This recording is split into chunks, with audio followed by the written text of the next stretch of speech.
내 행동이 조금 부족해도 괜찮습니다. 내가 하나님 말씀대로 살아야지 했는데 결단했는데 언행일치가 100% 안 돼도 괜찮습니다. 스스로 정죄하지 마십시오. 나는 안 되나 보다, 구제불능이야, 거룩한 자녀로 나는 부름받았다라는 그 사실들을 부정하지 마세요. 나는 이러니까 하나님 자녀가 아니야, 나는 구원받은 백성답게 살지 못하니까 하나님 자녀가 아니야 라고 부정하지 마십시오. 내 모습이 아무리 부족해도 다른 사람과 비교하지 마십시오. 내 인생 내가 책임질 수 없다는 것을 깨달으면 돼요. 그리고 누구한테 돌아가느냐? 예수님께 돌아가면 돼요. 청년 여러분, 청소년 여러분, 앞으로 살 날이 더 많습니다. 그날을 하나님과 함께 동행하십시오. 중년 여러분, 장년 여러분, 지금까지 살아왔던 그 삶을 자책하지 마시고 나는 왜 이 정도밖에 안 돼라고 생각하지 마십시오. 앞으로 하나님이 부어주신 은혜가 더 큽니다. 내 인생 내가 책임질 수 없구나, 이제 부족한 나를 바라보지 마십시오. 낙심한 나를 바라보지 마시고 나의 죄를 위해서, 인류의 죄를 위해서 십자가 돌아가신 예수 그리스도의 보혈을 바라보십시오. 예수님의 말씀을 붙잡으십시오. 그래서 율법이 끝이 아니라 시작인 거예요. 하나님이 왜 율법을 주셨을까요?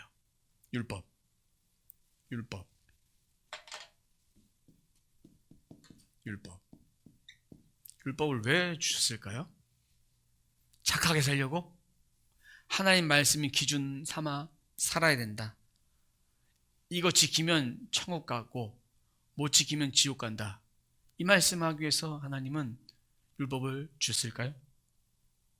이것마저 없으면 방종하고 죄짓고 막 살까봐 하나님이 율법을 우리들에게 주셨을까요? 율법을 지킨다고 구원받는 것이 아닙니다. 지켜야만 구원받는 것이 아니에요. 다 지킨다고. 여기에는 하나님 사랑, 예수 그리스도 사랑 없이 맹목적으로 행위적으로 지키는 것을 말하는 것입니다. 로마서 3장 20절 말씀 보면, 그러므로 율법의 행위로는 하나님 앞에서 의롭다 인정함을 받을 사람이 아무도 없습니다. 율법의 행위로, 이것을 행위로 지켰을 때, 주님 사랑 없이 그냥 이거 해야 되니까 지키는 거예요. 그런 행위는 하나님을 기쁘시게 할 수 없다는 것입니다. 그러면 오늘 말씀을 통해서 하나님이 왜 율법을 주셨을까? 율법의 목적이 무엇일까? 율법이 어떤 기능일까? 또 율법을 통해서 인간이 어떤 모습을 발견하게 될까? 여기에 대해서 말씀을 좀 보도록 하겠습니다. 갈라디아서 3장 19절 말씀 함께 읽어봅니다. 율법의 용도는 무엇입니까? 율법은 약속을 받으신 그 후손이 오실 때까지 범죄들 때문에 덧붙여 주신 것입니다. 율법을 지키면 유대인들 생각에는 의롭다. 아까 로마서에는 율법을 뭐로 지키지 마라? 행위로 지키지 마라. 행위로 지키지 말라고 했어요. 예수를 믿어도 유대인들은요, 율법을 지켜야 된다, 율법의 조항들을 지켜야 된다라고 가르치고 그렇게 살고 있습니다. 예수님 믿어도 할례를 받아야 된다. 이 할례는 수천 년간 유대인들, 이스라엘 백성들이 하나님의 언약의 백성이라고 여겨진 증표로 언제부터 시작됐을까요? 아브라함 때부터 시작된 언약의 증표입니다. 그 증표를 신앙적, 고전적, 역사적, 문화적으로 수백 년, 수천 년간이 이어진 문화로 지금까지 이어지고 있다. 초대교회 1세기 그리스도인들도 이방인도 예수를 믿었지만 우리와 형제가 되기 위해서는 할례를 받아야 된다라는 율법 조항을 내세워서 거기에 대한 것들이 문제가 되기도 했습니다. 그러면 이방인들이 예수 그리스도를 믿어도 왜 할례를 받아야 된다라고 생각했느냐?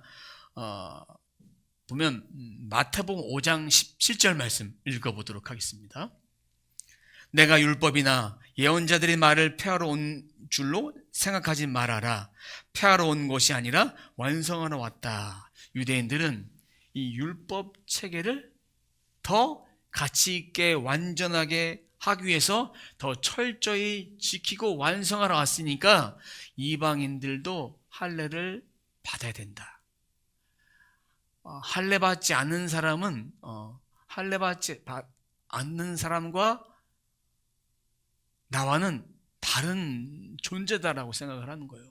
하나님의 약속이니까 이 율법을 반드시 지켜야 되는데 그 중에서 할례는 남자라면 누구나도 받아야 된다고 생각을 한 것입니다. 그래서 율법을 목숨 걸고 지켰습니다. 이 말씀을 잘못 이해하니까 율법을 폐하러 온 것이 아니라 완성하러 왔다. 완성하러 왔다. 자, 그러면 율법과 할례는 구원을 얻기에 위한 추가적 조건으로 생각하는 것이 아니에요. 유대인들은 하나님 백성을 살면서 내가 숨쉬고 살아가면서 존재 방식이 바로 율법이다. 할례다. 기본은 할례고 율법을 지키는 것이다. 이렇게 생각을 했던 것입니다. 유대인 중에서 그리스도인이 있습니다. 그것을 요즘 말로 말하면 메시아닉이라고 말합니다. 메시아닉에게는 이거를 이런 조건을 보지 않습니다. 구원받으면 율법도 지켜야 되고 할례도 지켜야 된다라고 보지 않습니다. 구원의 조건이 아니라 하나님의 부르심은 취소가 되지 않는다. 이 부르심의 표를 예수 안에서 완성시키러 오신 그 예수 안에서 갱신되기 위한 훈장과 같은 것이 바로 이 할례다. 훈장과 같은 것이 바로 이 할례다 생각한 거예요. 할례를 지금도 지키고 있습니다. 정리해보면 이 율법은요, 구원의 수단일까요, 아닐까요? 구원의 수단이 아니다. 율법은 뭐냐? 죄. 이 죄를 드러내기 위한 도구다. 갈라디아서 3장 19절 말씀 보니까 이 범죄라는 단어가 나옵니다. 3장 19절 한번 띄워주시면 범죄란 다 나오는데 이것을 헬라어로 파라바시스라 합니다. 무슨 뜻이냐면 이 죄나 똑같은 말이에요. 범죄. 이건 뭐냐? 침범, 범법. 무슨 뜻이냐? 하나님의 기준을 어긴 거예요. 그럼 이것이 기준이 되는 거예요. 그럼 기준이 되니까 죄를 죄로 알게 되는 거예요. 내가 이런 죄를 졌네. 내 기준의 죄가 아니라 하나님의 율법을 통해서 내가 죄를 짓고 죄를 안 짓고 이 기준을 삼는 것입니다. 그래서 내가 죄인 된 상태를 보여주는 것이 바로 율법이다. 그런데 이 율법은 단순히 내가 죄인이다 아니다라고 구분시켜주는 것만 아니라 율법을 통해서 예수께 인도해 주는 거예요. 내가 죄인이니까 누구를 만나야 돼요?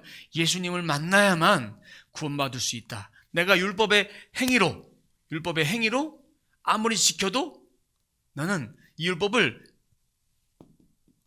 100% 지킬 수 있는 사람은 없다라는 것을 인정하게 되는 것입니다. 그 율법의 기능이에요. 우리가 하나님 말씀대로 살아야 돼 하면서도 말씀을 100% 다 지키며 사는 사람은 세상에 없다. 그래서 우리가 죄인인 거예요. 그러나 우리는 예수의 피로 구원받아 의인이 된 거예요. 예수님의 의로 말미암아 구원의 완성을 이루어진 거예요. 우리가 완벽해서 구원받는 것이 아니다는 것입니다. 그러면 우리가 율법의 행위로 보면 율법을 잘 지켰을 때 이 행위를 잘 지키는 사람들의 기준이에요. 종교적인 그 영에 사로잡혀 있는 사람들은 나는 참 괜찮은 사람이야. 나는 큰 죄를 지은 적이 없어. 남에게 피해 주지도 않고 나 나름대로 열심히 살아. 이렇게 생각을 합니다. 내가 보기에 나는 만족스러운 거예요. 내 삶이. 근데 하나님 앞에서 내 자신을 바라보면 내가 하나님을 더 사랑하지 못했음을 인정하게 만드는 것이 바로 율법이다. 내 힘과 능력을 의지하며 살았다. 왜? 이 행위만 잘하면 예배 잘 드리고 기도 열심히 하고 말씀 보고 착한 삶을 살면 하나님 사랑하는 거 아니야? 그러면서 하나님 사랑하는 것과 내 삶에 이런 것이 내 만족이 되는 거예요. 내 의의가 되는 거예요. 그러면 그건 잘못된 것이다. 이 상황 가운데도 하나님의 능력을 의지하면 살아야 돼요. 나는 죄인입니다. 그러나 내 행위로 구원받을 수 없고 내가 의롭게 된 것은 예수님의 보혈을 말미암아 의롭게 된 것이다. 그것을 인정합니다. 그러면서 자신이 부족한 존재라는 것을 깨닫는 거예요. 저도 부족한 존재고 여러분도 부족한 존재라는 깨닫게 되는 것이 바로 율법이다. 기준이 되는 거니까. 예수께 인도하는 거니까 기준이 되는 것입니다. 그러면 율법이 내가 죄인임을 깨닫게 한다 그랬어요. 로마서 3장 20절 말씀 함께 읽어보도록 하겠습니다. 율법의 행위로는 하나님 앞에서 의롭다고 인정받을 사람이 아무도 없습니다. 율법으로는 죄를 인식할 뿐입니다. 이것이 죄다라고 인식하는 거예요. 율법을 지킴으로 의롭다 할 사람이 아무도 없다. 그럼 율법은 뭐냐? 율법은 거울입니다. 나를 보는 거울이에요. 여러분 아침에 일어나서 거울을 보죠? 화장실 가도 거울을 봅니다. 거울을 봐요. 거울로 봅니다. 거울 보고 뭐 합니까? 우리는 비누로 폼클렌징으로 물로 세안을 합니다. 그러면 얼굴이 깨끗해집니다. 그리고 저녁에 여성분들 같은 경우에는 저녁에 폼클렌징으로 비누로 무슨 여러 가지 도구로 화장을 지웁니다. 근데 거울을 보고 뭐가 묻어 있는데 그냥 잠을 잔다면 어떻게 되겠습니까? 그 피부가 막 뜨고 여러 가지 있겠죠. 전 해본 적이 없지만 심지어 땀이 줄줄 나는데 땀이 나는데 그 땀을 물로 씻었을 때 비누로 씻었을 때 상쾌하는 것처럼 거울은 자기 자신의 상태를 보여주는 거 바로 율법이 거울이고 그리고 예수님을 비누다 깨끗이 씻어주는 거예요. 그 상태로 내가 씻는 거예요. 그 말씀을 통해서 기도를 통해 내 심령을 씻는 것이다. 거울이 우리의 얼굴을 씻어주지 않습니다. 이 거울이 씻어주지 않아요. 이것이 율법이니까. 여러분이 생각했던 율법 지키면 행위로 지키면 다 된다가 아니라 예수님 안에서 씻어내야 된다. 율법도 똑같습니다. 로마서 7장 7절 말씀 함께 읽어보도록 하겠습니다. 율법에 탐내지 말아라 하지 않았다면 나는 탐심이 무엇인지 알지 못하였을 것입니다. 이 탐심이라는 것은 인간 내면에 자리 잡고 있는 마음이에요. 겉으로 드러나지 않으니까 죄라고 여기는 사람이 없어요. 욕심 가질 수 있어요. 하지만 그것이 탐심이 되고 이것이 죄를 짓게 되면 어떻게 되느냐? 크나큰 죄가 돼서 율법을 통해서 내가 탐심이라는 것을 발견한 것은 중요하지만 이것을 죄를 안 지니까 숨기고 사는 것이 아니라 이 행위로 드러나 버리면 그제서 죄구나 라는 것을 깨닫는 그런 비밀스러운 죄입니다. 비밀스러운 마음이에요. 사람들은 탐심을 그래서 죄로 깨닫지 못하게 됩니다. 아담과 하와의 죄가 어디서부터 시작됐습니까? 탐심에서. 먹고 싶은 거예요. 하나님 먹으면 죽는다고 말씀하셨는데 뱀이 유혹해서 먹었어요. 그 탐심에서부터 시작이 됩니다. 10계명 중에 1계명부터 9계명까지 그리고 10계명 10번째 계명이 있는데 이 1계명, 9계명을 잘 지켰어요.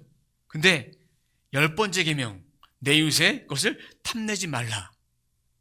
아내나 남종이나 여종이나 소나 낙이나 이 소유를 탐내지 말라. 이 계명을 어기면 율법을 어긴 거예요. 그것과 똑같습니다. 주일마다 예배를 잘 드려요. 기도도 열심히 해요. 하나님 사랑해요. 근데 내가 이 친구가 마음에 안 들어서 이 친구를 마음을 미워해요. 그럼 하나님의 말씀 지키지 않는 거예요. 그래서 우리 인간은 하나님 말씀을 100% 행위로 마음으로 지킬 수 없다는 것을 깨닫게 되는 거예요. 자, 근데 이 10계명 중에 이 탐심인데 이 탐심이라는 것은 이런 것을 오해하시면 안 됩니다. 내가 이것을 갖고 싶다. 이것을 갖기 위해서 내가 어떻게 해야 될까? 나도 저런 게 있었으면 좋겠다라는 그런 소망함, 그런 마음이 탐심이 아니에요. 탐심은 착취하는 거예요. 착취하는 거예요. 내 이웃의 안에 탐심을 갖게 되면 어떻게 되느냐? 성적인 타락, 욕망, 불륜, 집안을 망치는 거, 가정 파탄, 가족 파괴까지 일어납니다. 내 이웃의 아내를 탐심으로 품게 된다면, 이 아내, 남종, 여종, 이거 뭐냐? 당시에 고대사의 남종, 여종은 재산으로 봤습니다. 그래서 자신의 것을 위해서 남의 집안의 것들, 남의 기업을 뺏어오는 거예요. 재산을 노리는, 착취하는 거예요. 오늘날의 기업에서 이 사람이 우리 회사에 없는데 일꾼이야. 그러면 그 일꾼을 잘하고 있는데 핵심 부위에 있는 사람들을 뺏어오기 위해서 경제적으로 로비를 해서 기술을 빼와요. 이런 뭐예요? 경제범죄죠. 똑같은 거예요. 오늘날의 시대를 본다면. 그리고 소, 나귀, 재산, 이것도 마찬가지예요. 생활 기반인데 이것을 뺏어오게 되는 거예요. 만약에 건강한 욕심이라면 이 소 건강하다, 어떻게 키울 수 있을까? 이 사람은 어떤 방법으로 이 소를 키우고 재산을 증식했을까? 그러면서 내가 배우려는 마음은 참 좋은 마음이에요. 근데 탐심을 부려서 이것을 내가 뺏어와야겠다. 아내, 남종, 여종, 소, 나귀, 이런 건 도적질이다. 도적질. 그리고 하나님 주신 것에 대한 감사가 없는 거예요. 왜? 하나님이 이렇게 많이 주셨는데, 나에게도 아내를 주시고 남종과 여종 주시고 소, 나귀, 재산 다 주셨는데 내 것보다 더 커 보이니까 욕심내고 감사하지 못하는 그런 마음이다. 욕망이다.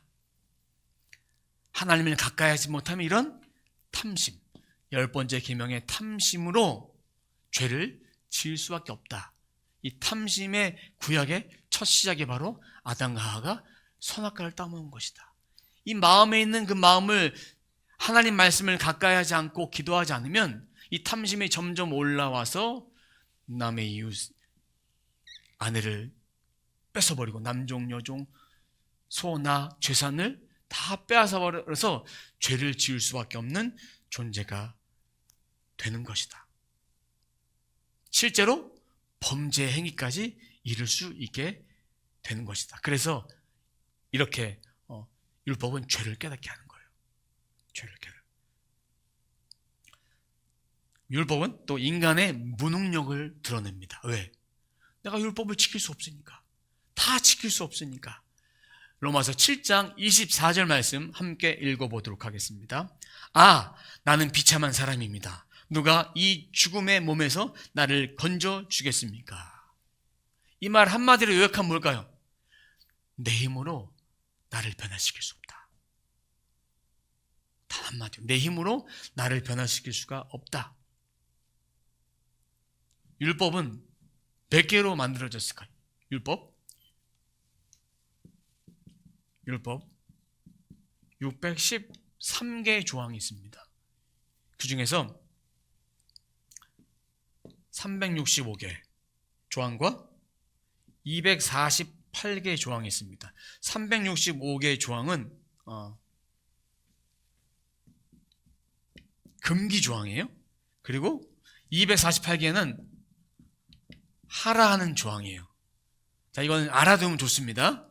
첫 번째로 613가지의 그 율법 중에 365개 금기 조항은 뭐냐? 매일매일 하나님과 동행하면서 죄와 악과 싸워라. 매일매일 하나님과 동행하면서 365일 동안 죄와 악과 싸워라. 그것을 금해라. 죄를 멀리해라.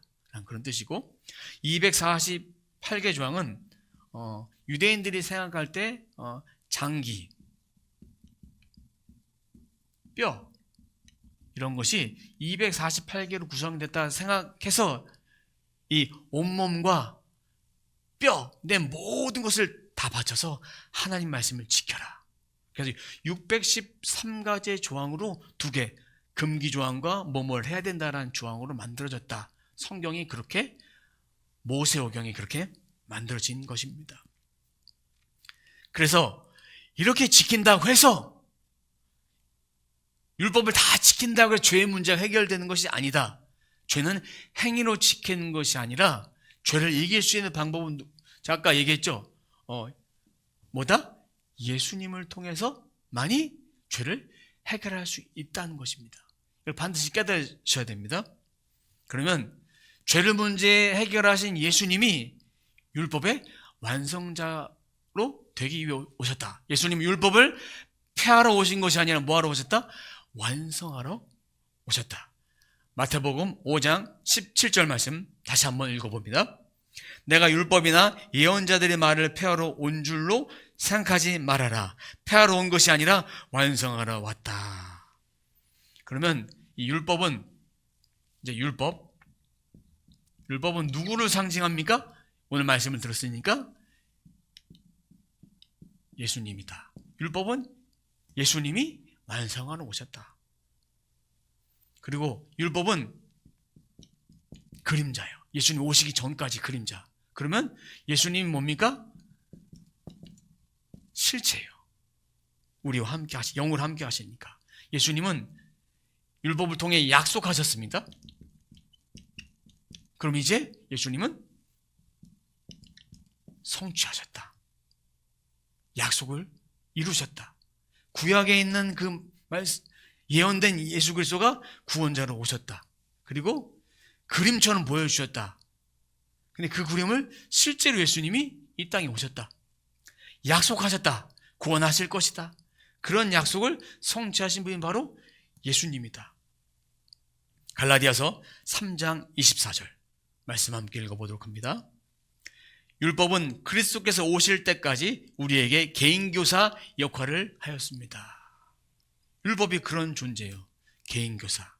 개역개정 성경에 보니까 초등교사, 그리고 옛날 성경 개역성경에 보니까 몽학선생이라고 되어 있습니다. 몽학선생 다 똑같은 말이에요.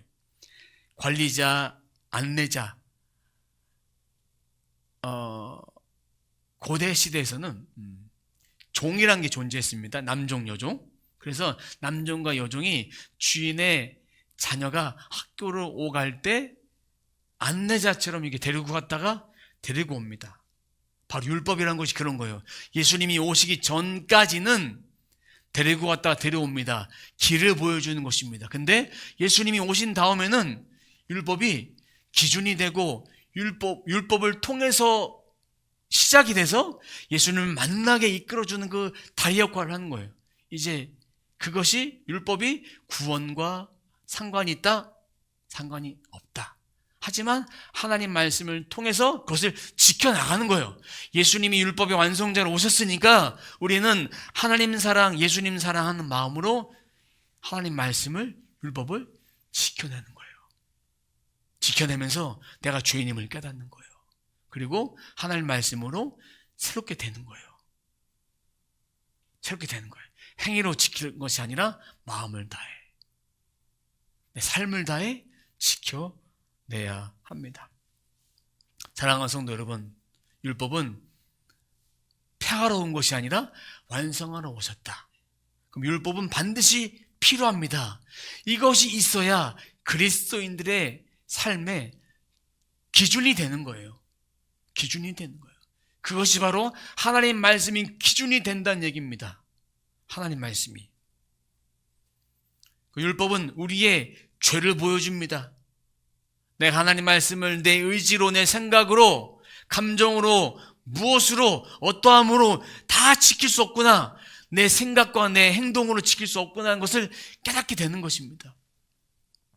그리고 율법을 통해서 우리 한계가 보여집니다. 나는 마음으로는 착하게 살고 싶은데, 행동으로는 말씀을 지키며 살고 싶은데 잘 되지 않는 것. 그것이 바로 우리 인간의 한계다. 그러면 그것을 통해서 우리는 누굴 만나야 되느냐? 예수님을 만나는 거예요. 예수님 만나고 말씀 보면서 내가 깨닫는 거예요. 그리고 돌이키는 거예요. 또 안 돼요. 또 깨닫고 돌이키고, 그렇게 살다 보면 내 인생에 변화된 삶을 살아갈 수 있게 됩니다. 구원은 우리의 노력이 아닙니다. 하나님의 의로 구원받은 거예요.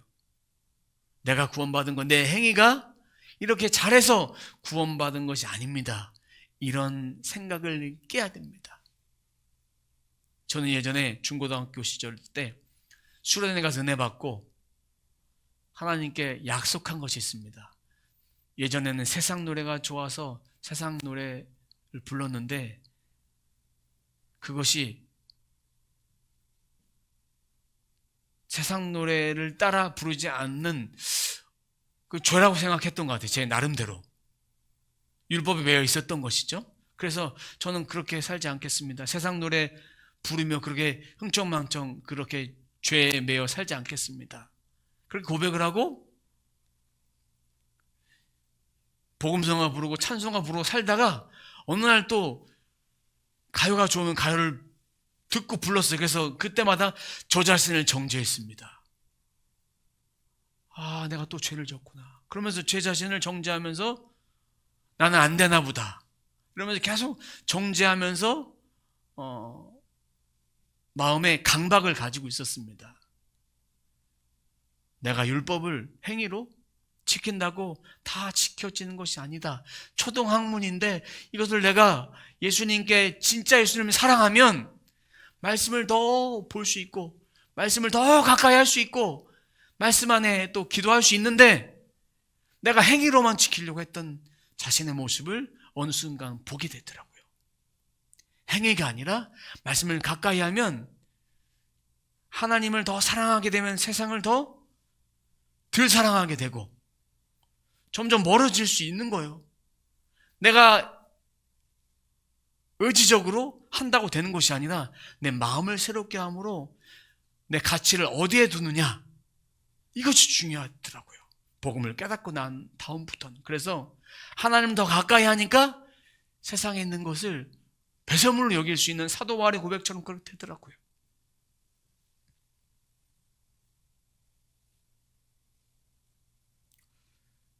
그래서 구원은 우리의 노력의 결과가 아닙니다. 내가 하나님 말씀만 보겠습니다 선포하고 내 의지로 되는 것이 아니더라고요. 말씀을 오늘은 한 장, 내일은 한 장, 그렇게 말씀을 계속 매일매일 읽어가다 보면 내 의지도 내려놓게 되고 내 교만도 내려놓게 되고, 제가 SNS에 또 메시지 방에 하나 공유한 거 있죠. 말씀을 가까이 하면 그런 인생이 된다. 그런 인생이, 내가 변화된다, 내 성품도 바뀐다, 교만함도 내려놓게 된다, 하나님 더 사랑하게 된다. 그러다 보면 말씀이 한 장이 되고 두 장이 되고 계속 그러다 보면 내 인생 자체가 하나님으로 리모델링 되는 그런 인생이 되어진다. 인위적으로 바뀌어지는 것은 아니다라는 것입니다. 내 행동이 조금 부족해도 괜찮습니다.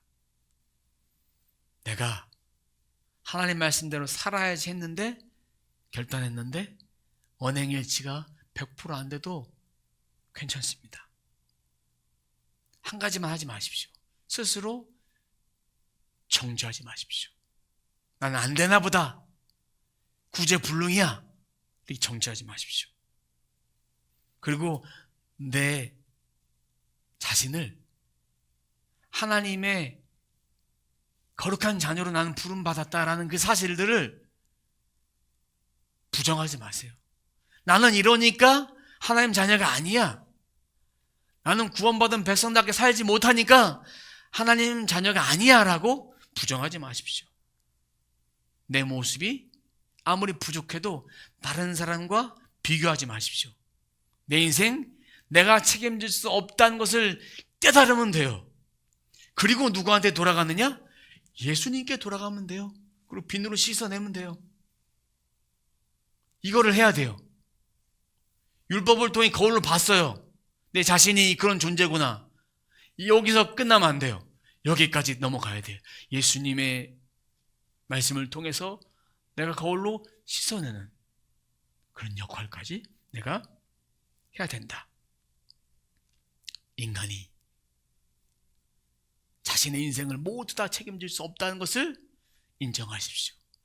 저의 인생도 여러분의 인생도 모두 다 인간이 다 책임질 수 없습니다. 지나온 실패 때문에 자책하지 마시고 누구한테 돌아가라? 예수님께 돌아가라. 예수님께. 앞으로 부어주실 은혜를 기대하십시오. 청년 여러분, 청소년 여러분, 앞으로 살 날이 더 많습니다. 그날을 하나님과 함께 동행하십시오. 중년 여러분, 장년 여러분, 지금까지 살아왔던 그 삶을 자책하지 마시고 나는 왜 이 정도밖에 안 돼라고 생각하지 마십시오. 앞으로 하나님이 부어주신 은혜가 더 큽니다. 내 인생 내가 책임질 수 없구나. 나는 예수께 돌아가야 되구나 라는 것을 깨닫는다면 그것이 하나님께서 부어주신 은혜, 바로 복음입니다. 이제 부족한 나를 바라보지 마십시오. 낙심한 나를 바라보지 마시고 나의 죄를 위해서, 인류의 죄를 위해서 십자가 돌아가신 예수 그리스도의 보혈을 바라보십시오. 예수님의 말씀을 붙잡으십시오. 그래서 율법이 끝이 아니라 시작인 거예요. 여러분의 인생이 끝이 아니라 시작인 거예요. 율법을 완성시키러 오신 주님은 율법 조항대로 하나하나 지켜서 행위로 지키라는 것이 아니라 예수님은 사랑하면 그 사랑하는 마음으로 지켜내고 삶으로 그렇게 살아내라 말씀하신 것입니다. 그래서 율법이 시작이 아니라 율법이 끝이 아니라 시작이 아님을 율법이 끝이 아니라 시작임을 고백해서 제 삶 가운데, 여러분 삶 가운데 하나님 말씀으로 동행하며 내가 얼마나 부족한 존재인지, 율법으로 죄를 해결할 수 없고 율법을 왜 주셨고 내가 어떻게 살아야 되는지를 다 깨닫는, 예수님으로 깨닫는 그런 모두의 삶이 되시길 주님의 이름으로 축원합니다.